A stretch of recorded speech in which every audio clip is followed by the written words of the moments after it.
আসসালামু আলাইকুম। যে ভুলে বিএনপি পরাজয় নিশ্চিত। বিএনপি অনেকগুলি ভুল করেছে। 24শে 5ই আগস্টের পর বিএনপি রাজনীতিতে অনেক ভুল আছে, এগুলি অনেক বড় বড় ভুল। এই ভুলগুলি বিএনপিকে অনেক ভোগাবে। আগামী নির্বাচনে বিএনপির একেবারে পরাজয় নিশ্চিত এই ভুলগুলির জন্য। এই ভুলগুলি শুধু বিএনপি না, এই ভুলগুলি যদি জামায়াত ইসলাম করতো, এনসিপি করতো, তা অন্য যে কোনো রাজনৈতিক দল করতো, এক কথায় তাদেরও একেবারে পরাজয় নিশ্চিত হতো। এগুলি অনেক বড় মাপের ভুল, এগুলি ছোট ভুল না। গত 17 বছর বিএনপির যেসব নেতা সবচেয়ে বেশি ত্যাগ স্বীকার করছেন, মামলা হামলা জুলুমের শিকার হয়েছেন, পরিবারকে সময় দিতে পারেননি, দলকে সময় দিতে গিয়ে তাদের জেলে 17 বছরের বেশিরভাগ সময় জেলে কেটেছে, রিমান্ডে কেটেছে এবং আদালতের বারান্দায় ঘুরতে ঘুরতে কেটেছে, মামলার হাজিরা দিতে দিতে। তাদেরকে মূল্যায়ন করা হয়নি। এতে বিএনপির হবে কি, ভবিষ্যতে যারা এই নেতৃত্বে আসার চেষ্টা করবে তারা দলের জন্য ত্যাগ স্বীকার করবে না। কারণ তারা দেখেছে যে দলের ত্যাগীরা আর দল তাদেরকে সঠিকভাবে মূল্যায়ন করেনি। তারা যারা 17 বছর এত ত্যাগ স্বীকার করছে তাদেরকে দল মূল্যায়ন করেনি, তারা কেন ত্যাগ স্বীকার করবে? তারাও চাইবে যে ত্যাগ স্বীকার না করে ফল ভোগ করার জন্য, ভালো ফল।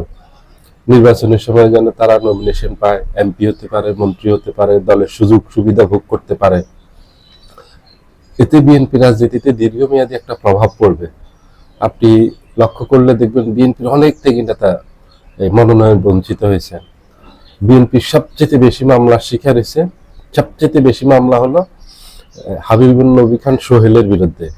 450-র উপরে মামলা, 457টা সম্ভবত। মোয়াজ্জেম হোসেন আলাল, ওনার বিরুদ্ধে হচ্ছে 450 মামলা। এইভাবে বিএনপির ত্যাগী অনেক আছেন। এই সাইফুল আলম নীরব, যুবদলের সাবেক সভাপতি, ঢাকা উত্তরের সাবেক আহ্বায়ক, এই সাইফুল আলম নীরবের বিরুদ্ধে মামলা আছে প্রায় 300। এদেরকে বঞ্চিত করা হয়েছে। এরা খুব ত্যাগী ছিল, এরা রাজপথে আন্দোলন করে গেছে গত 17 বছর। বিএনপির এই দুঃসময় এরা মাঠে ছিল। যত মামলা হামলা জুলুম করা হয়েছে, ওরা কিন্তু রাজপথ ছাড়েনি, ওরা বিএনপিকেও ছাড়েনি। দলের দুঃসময়ে বিএনপির পাশে ছিল। যত বিপদ এসেছে, যত ঝড় ঝাপটা এসেছে, সব কিছু অতিক্রম করে দলের পাশে ছিল। এরা পরিবারকে সময় দিতে পারেনি, বউ ছেলে মেয়ে বাবা মা কাউকে সময় দিতে পারেনি। কিন্তু শেষ ফলাফল হলো কি, তাদের এত ত্যাগের তারা বঞ্চিত হলো। এই মনোনয়ন দেওয়া হলো না, তাদেরকে সঠিক মূল্যায়ন করা হলো না। দ্বিতীয় যেটা করছে বড় ভুল, মনোনয়ন তো দেয়নি, এদেরকে বহিষ্কার করছে।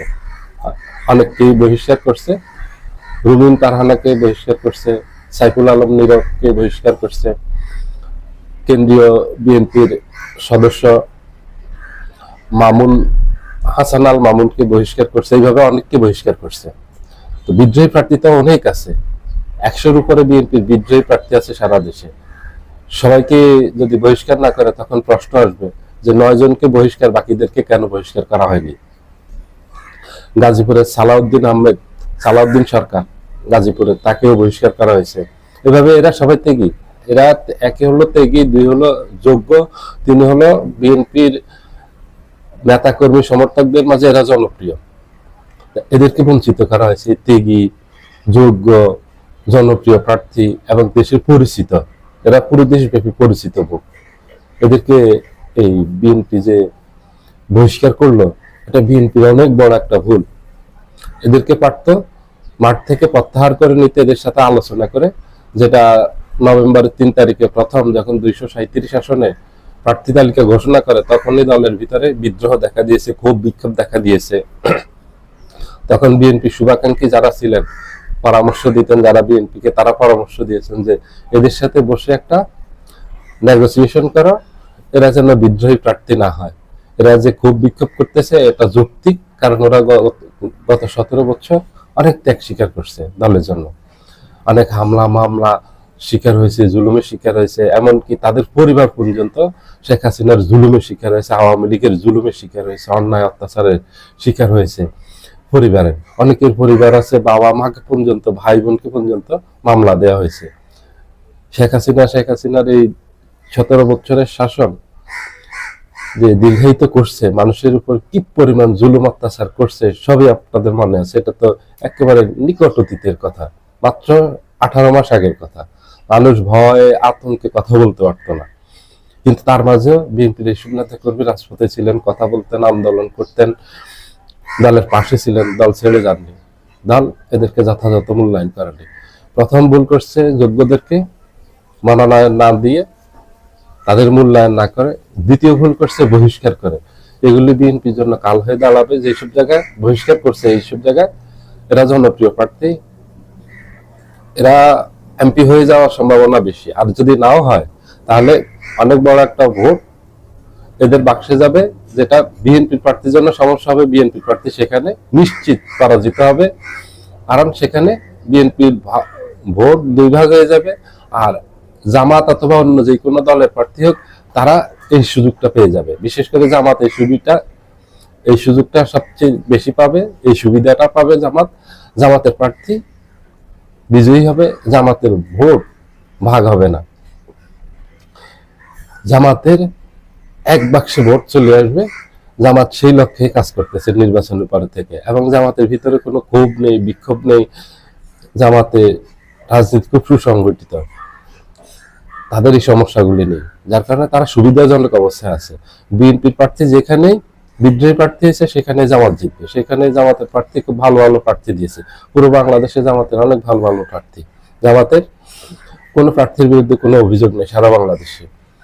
ক্লিন ইমেজের, যোগ্য, সৎ, ওরা ভোট পাবে। তাদের বিরুদ্ধে যাদেরকে বিএনপি যদি একক প্রার্থী দিতে না পারে, তাহলে সেগুলিতে বিএনপি নিশ্চিত পরাজিত হবে। বিএনপির বিদ্রোহী প্রার্থী একদিকে যাবে, বিএনপির মূল প্রার্থীর ভোট একদিকে যাবে। আবার অনেক জায়গায় বিদ্রোহী প্রার্থী 2 জন 3 জন পর্যন্ত আছেন, বিএনপির ভোট দেখা গেছে 3 ভাগ 4 ভাগ হয়ে যাবে। সেক্ষেত্রে জামাতের ভোট শুধু এক বাক্সে যাবে। আপনার ভোট যদি 4 ভাগ হয়ে যায় অথবা 3 ভাগ হয়ে যায়, ওখানে তো আপনার পরাজয় নিশ্চিত। তো বিএনপির কেন্দ্রীয় নেতৃবৃন্দ কিভাবে জানি না, বিএনপির কেন্দ্রীয় নেতৃবৃন্দর ভাবা উচিত যে বিদ্রোহী প্রার্থী যারা হয়েছে তাদেরকে বহিষ্কার করা কোনো সমাধান না। সমাধান হলো তাদেরকে মাঠের থেকে প্রত্যাহার করে এনে তাদেরকে দলের সাথে কাজে লাগানো, এবং এরা ত্যাগী, কারণ এদেরকে বাদ দিলে এরা বিএনপি রাজনীতিতে অনেক বড় প্রভাব পড়বে। সবাই ভালো থাকবেন, আল্লাহ হাফেজ।